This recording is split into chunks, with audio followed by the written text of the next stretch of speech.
Hola, buenos días. Hoy les voy a contar un poco sobre el tema de los jóvenes nobles en la época del absolutismo.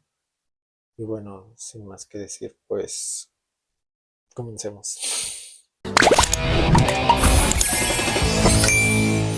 En este breve video les narraré cómo fueron dominados por el poder absoluto de los padres, el peso opresor de la política familiar sobre los deseos individuales, por la total imposibilidad por parte de los interesados de influir en las elecciones que les concernían. Pero es un hecho seguro el que las relaciones de fuerza fueran tan desfavorables para los jóvenes varones o mujeres. Podemos pensar que tal imposibilidad brutal de autodeterminación no se genere más de rebeldía. Los testimonios que conseguimos recoger componen algunos aspectos de una realidad mucho más compleja y contradictoria, que componen en crisis las certezas de nuestro imaginario colectivo. Con unos y otros intentaremos hacer cuentas. Algunos términos del problema. Durante el siglo XVI, entre las familias aristocráticas de Europa occidental, se difundió sólidamente la institución de la primogenitura, si bien las normas jurídicas que regulaban su aplicación variaban entre los diferentes países y contextos. Los grandes linajes europeos se adhirieron todos ellos a la costumbre de no dividir el patrimonio para transmitirlo a un solo hijo. Como consecuencia de ello, solo uno de los varones se encontraba en las condiciones necesarias para casarse y perpetuar en el tiempo el nombre y el título de sus abuelos. Los demás estaban condenados a un celibato más o menos forzoso, a menos que un golpe de fortuna no pusiera en su camino a una heredera o no se resignaran a casarse con una muchacha de clase social inferior.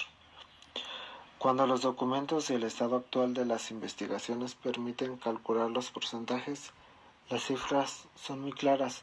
A partir de la segunda mitad del siglo XVI, la proporción de célibes aumenta y en el siglo posterior, en Italia y en Francia, más de la mitad de los hombres que han alcanzado la edad adulta no se casa. En el mismo periodo, alrededor de uno de cada tres hombres abraza el estado eclesiástico.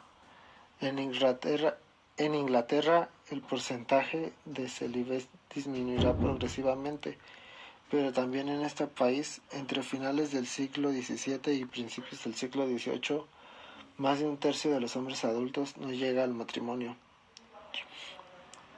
El principio de la responsabilidad colectiva y solidaria de la familia, que hacía recaer sobre todos sus miembros el principio de la responsabilidad colectiva y solidaria de la familia, el honor o el deshonor de cada individuo no conseguía que se ignorase el problema de los hijos segundones y que se resolviesen simplemente abandonándolos a su suerte y a su capacidad de construirse automáticamente una vida. Los hijos excluidos de la herencia y, como hemos visto con frecuencia también del matrimonio, debían quedar situados de tal modo que tuvieran la capacidad de vivir bien por sí mismos y, si fuera posible, contribuir además al prestigio de la familia. Si este era el destino de los varones, para las mujeres la cuestión no cambia. Solo una o dos de ellas reciben la dote adecuada a su estado, que le permitían acceder a un buen matrimonio. Las demás, aún más que sus hermanos, permanecerán solteras durante toda la vida. En Milán, en la primera mitad del siglo XVII, una de cada dos muchachas ingresa en el convento. En otras ciudades de Italia y Francia, los porcentajes de solteras y de religiosas son inferiores a los de Milán, aunque no demasiado. En Inglaterra, por el contrario, la clausura de los monasterios ha contribuido tal vez a mantener una proporción menor de mujeres no casadas. De todos modos, también en este país se manifiesta la tendencia a limitar cada vez más el número de matrimonios. A principios del siglo XVIII, el número de solteras aumentó el doble con respecto al siglo anterior. Además, en las familias que permiten el matrimonio solo para algunos de los hijos, El orden de nacimiento tiene consecuencias absolutamente opuestas para los varones y para las mujeres.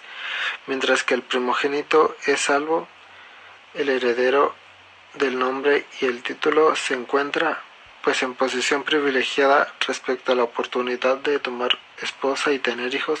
Son casi siempre las hijas mayores las que toman los hábitos, dejando a las hermanas menores el placer o el deber de tomar marido.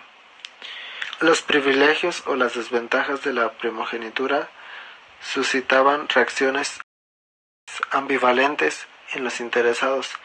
Entre finales del siglo XVII y principios del siglo XVI, algunos tratados sobre moralidad y sin duda también algunos segundones comienzan a protestar por el principio de una diferencia basada en el orden de nacimiento, y si la muchacha no estaba destinada a casarse porque no quería o porque así lo habían establecido sus padres, las alternativas eran escasas.